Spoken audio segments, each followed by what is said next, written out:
తెల్లవారితే చక్రవర్తి అయి రాజ్యమునేలే రామయ్య తండ్రి మాటకై పదవిని బదలి అడవులకేగెనయా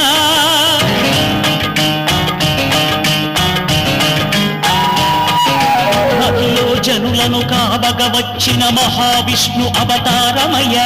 ఆలిని రక్కసుడు అపహరించితే ఆక్రోశించెనయా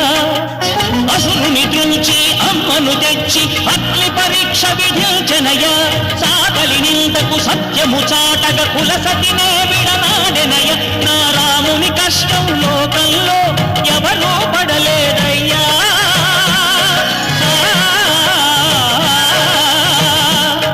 నా రాముని కష్టం లోకంలో